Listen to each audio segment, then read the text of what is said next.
တို့အိမ်မှာတော့ဇရီရိုးနဲ့ကမွန်းညင်ကြော်ပြီးဆိုရင်ထမင်းပို့ချက်ရတဲ့နေ့ပဲဇရီရိုးကြော်ဖို့အတွက်အရင်ဆုံးနူလာလေးတွေကိုရွေးယူထားလိုက်တယ်ဝယ်လာတော့အများကြီးပဲအနုကတော့အဲ့ဒီထိပ်ပိုင်းလေးတွေပဲရတယ်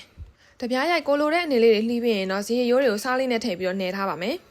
ဇရီရိုးချက်ရင်စားနဲ့တေချာနှဲဆေးဖို့လည်းမမေ့နဲ့နော်အဲ့လိုမျိုးမှမဆေးခဲ့ဘူးဆိုရင်စားလို့မကောင်းဇရီရိုးနဲ့ကမွန်းညင်နဲ့မဟုတ်စူပုတ်ရွက်လေးပါထည့်ထားသေးတယ်ဒါကတော့ကျမတို့အရင်ငပီပုံးတိတ်လေးပေါ့ပါဝင်ပစ္စည်းတွေကလည်းအကုန်ဆင်းသင်းဖြစ်နေပြီစီပူလာပြီဆိုရင်တော့အမေဟင်းချက်နှစ်မုံသုံးပြီးတော့စီတက်ပါမယ်အမေဟင်းချက်နှစ်မုံကကျက်သွန်ဖြူနေငုတ်တီတစ်ခါတည်းပါပြီးသားဆိုတော့ဘာမှထက်ထက်ဖို့မလို့တော့တာငုတ်တီမထောင်းရတဲ့နဲ့အချိန်ကုန်လို့ရှုပ်တော်တက်တာတယ်စီတက်ထားတဲ့တဲကိုအရင်ဆုံးပစုံလေးတွေထည့်ပြီးတော့ကြော်ပေးလိုက်တယ်ပေါ့ရှင်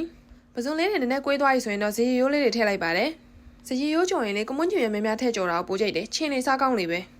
ငပီလေးနည်းနည်းလေးထည့်လိုက်ပါမယ်အရသာတက်ကတော့အချုံမုံလေးနည်းနည်းထည့်မယ်ငပြားရည်လေးနည်းနည်းလေးထည့်လိုက်ပါသေးတယ်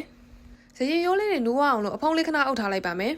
ဇီရိုးနူးလို့အိုးချခန်နီးမှာစူပုတ်ရက်လေးလည်းအုပ်လိုက်ပါတယ်ပြီးရင်ငုတ်သီးစိမ့်လေးလည်းထည့်ပါမယ်